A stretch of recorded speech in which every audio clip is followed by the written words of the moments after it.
बस इतना काफी है कि डिफॉल्ट क़यामत तक एक काला धब्बा होता। जो ही हमने इक़्तिदार संभाला, पाकिस्तान की तारीख का सबसे बड़ा तबाहकुन सैलाब आया। एक तरफ सैलाब, दूसरी तरफ महंगा तेल, उसकी अरबों डॉलर से उसकी इंपोर्ट्स, तीसरी तरफ महंगाई, चौथी तरफ IMF का जो मुआहदा पिछली हुकूमत ने तोड़ा, दहशतगर्दी और सियासी अफरा तफरी।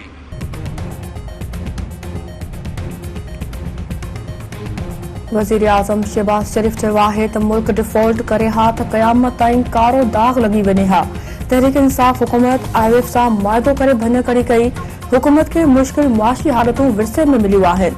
हिक तरफ़ ॿोॾ, ॿिए तरफ़ महांगो पेट्रोल ऐं टे तरफ़ वरी IMF सां मुआहिदो। इत्तेहादी हुकूमत रियासत खे बचाइण लाइ पंहिंजी सियासत कुर्बान कई।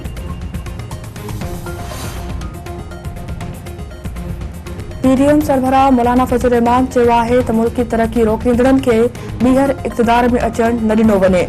नाहिल माण्हुनि जे वोट जी ताक़त सां रस्ता रोक करण क़ौम जी ज़िम्मेवारी आहे। वाइदो करे थो त ॿीहर अहिड़े शख़्स इक़्तिदार हासिल कयो त खेसि नीचीअ मां पकड़े हुकूमत मां ॿाहिरि कढियो वेंदो। हिकु नाजाइज़ हुकूमत जो मुक़ाबिलो कयो, हाणे वाइदो करे थो त ॿीहर नाजाइज़ हुकूमत जो जनाज़ो कढी छॾींदा। महांगाई जे ख़ात्मे लाइ मुतबदिल सोचणो पवंदो।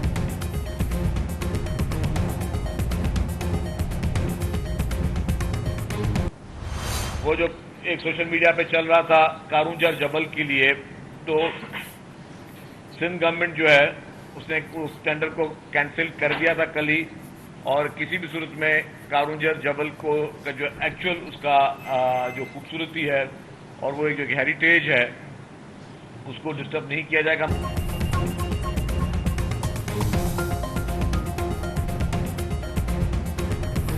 इतलात वारे सूबाई वज़ीर शर्जील इनाम मेमन चयो आहे त कारूंजर जबल जी नीलामी बाबति को फ़ैसिलो न थियो आहे। तारीख़ी विरसे खे कंहिं बि सूरत में नुक़सान पहुचण न ॾिनो वेंदो। ॿियूं पार्टियूं सियासत खेॾी रहियूं आहिनि ऐं PP अवामी ख़िदमत करे रही आहे। बरसाती बोर्ड मुतासिरनि खे 21 लख घर ठाहे ॾेई वाइदे ते अमल कयो पियो वञे। महांगाई बावजूद बरसात मुतासिरनि खे घर ठाराए ॾिना पिया वञनि। नासिर हुसैन शाह जो चवणु आहे त पीपल्स पार्टी आम चूंडुनि में सिंध मां मुकमल तौर क्लीन स्वीप कंदी। बिलावल भुट्टो मुल्क जो नओं वज़ीर आज़म हूंदो। तो इन इलेक्शन कमीशन जी ॿुधणी 2 अगस्त ताईं मुलतवी। ईंदड़ ॿुधणी ते तहरीक इंसाफ़ चेयरमैन ते फ़र्दी जुर्म लागू करण जो फ़ैसिलो, ज़ाती हैसियत में पेश थियण जो हुकुम। सिंध में 5 ॾींहं बि वक़्फ़े सां बरसात जारी, वधीक हिकु ॼणो फ़ौत। कराची जे इलाइक़े मलीर, गुलशन हदीद, पिपरी, गुलिस्तान जोहर, गुलशन इकबाल ऐं ॿियनि इलाइक़नि में वसकारो। सिंध जे 3 नंबर वॾे शहर सखर जे मुख़्तलिफ़ इलाइक़नि में 3 खां 4 फुट ताईं पाणी बीठल। बिजली बंदि। लाड़काने में बरसात खां पोइ हर पासे पाणी। सुकीपुर रोड, कायम शाह बुखारी, पुराणो बस स्टॉप ऐं ॿियनि इलाइक़नि में पाणी बीठी वियो। गाजी खावड़, न्यू सैदाबाद, थाणो बोला खान, मनहड़ो ऐं ॿियनि इलाइक़नि में मींहुं। कुंभ, उडेरोलाल, नूरियाबाद ऐं मातमी में बि बरसात। ओस्मान शाहुड़ी जे मुख़्तलिफ़ ॻोठनि में बरसात खां पोइ लॾ पलाण शुरू। शहदाद कोट में घर जी छित किरण सबबि 1 औरत फ़ौत। कंडियारे में घर जी छित किरण सबबि 7 ॼणा ज़ख़्मी।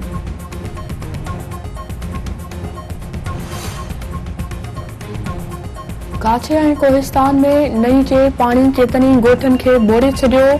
हर पासे पाणी हुअण सबबि केतनी ॻोठनि जो दादू ऐं जोही शहर सां ज़मीनी राब्तो काटा।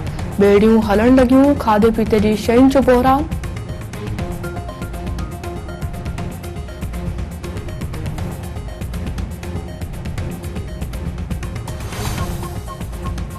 बरसात खां पोइ सिंधु दरिया में चाड़ जो सिलसिलो बरक़रार। गुडू बैराज वटि नंढी ॿोॾ डिक्लेयर।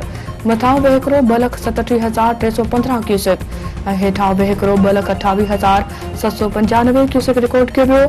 सखर बैराज वटि मथां वहिकिरो 1,85,270 क्यूसेक ऐं हेठां वहिकिरो 1,81,070 क्यूसेक रिकॉर्ड कयो वियो। पापाशी इख़्तियारनि मुसलसल चाड़ जी सूरत में ॿोॾ जो ख़तरो ज़ाहिर करे छॾियो। सिंध जे मुख़्तलिफ़ शहरनि में बरसात दौरान वाहुनि ऐं शाख़ुनि खे घारा। दोदापुर वेझो बेगारी कैनाल खे 100 फुट ऐं कोटड़ी शाख खे 15 फुट घारा। फसल पाणी हेठि। पाणी आबादी तरफ़ रुख करण लॻो। नवाब वली मोहम्मद वेझो दौलतपुर शाख खे 2 हंधनि तां 50-50 फुट जा घारा। फसल पाणी हेठि। सिराड़ी भरसा खडर शाख के 40 फुट घारो, मक़सदो रिंद भरसा चिन बाबू शाख के 25 फुट घारो, फसल पानी हेठ गुलारची वेझो नुकर शाख के 20 फुट ऐं हडी शाख के 10 फुट घारा।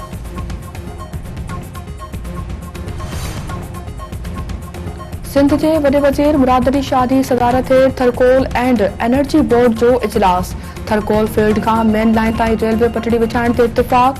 थरकोल ब्लॉक 1 में कोयले की पैदावार में इजाफे की मंजूरी। वडे वजीर मुराद अली शाह जो चवण है त रेलवे ट्रैक ठाहिण सां थर जो कोयलो ॿियनि पावर प्लांटनि ऐं सीमेंट फैक्ट्रियुनि ताईं पहुचाइण में मदद मिलंदी। ट्रक ज़रिए कोयलो सप्लाई करण इलाइक़े जे रोडनि खे तबाह करण बराबर आहे। वज़ीर आज़म शहबाज शरीफ चयो आहे त भटकियल माण्हुनि खे मुसलमाननि जा जज़्बा मजरू करण जी इजाज़त नथी ॾेई सघिजे। डेनमार्क में इराक़ी सिफारतखाने अॻियां क़ुरान पाक जी बेहरमती सां मुसलमाननि जा जज़्बा मजरू थिया आहिनि। मज़हबी भाईचारे खे नुक़सान पहुचाइण लाइ इस्लामोफोबिया खे हथी ॾिनी पई वञे।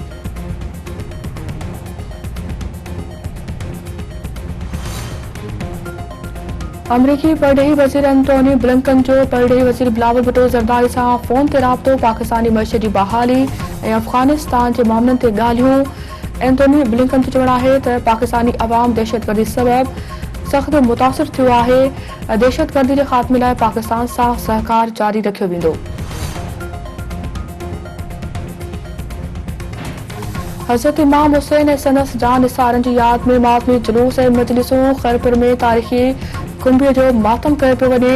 सिंध जे नंढनि वॾनि शहरनि में सबीलूं क़ाइम, हर पासे या हुसैन जूं सदाऊं। सिक्योरिटी इंतज़ाम निहायत सख़्त, पुलिस ऐं रेंजर्स जो फ्लैग मार्च।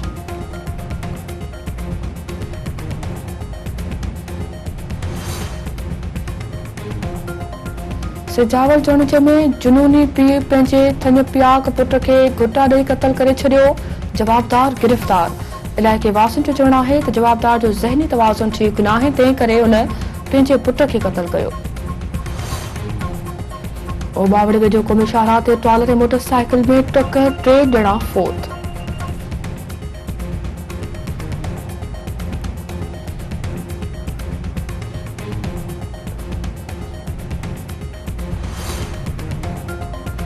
टंडे जाम वेझो जाम शाख जे वाटरकोर्स मां हिक ॼणे जो लाश सुञाणप नथी सघी, अस्पताल मुंतक़िल। घोटकी भरिसां डंगड़ो वाह मां लाड़काने वासी हाजी करम ख़ान जो लाश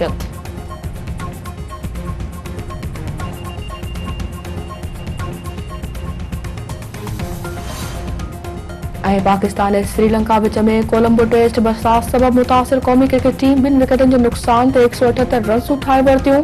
रांदि बंदि।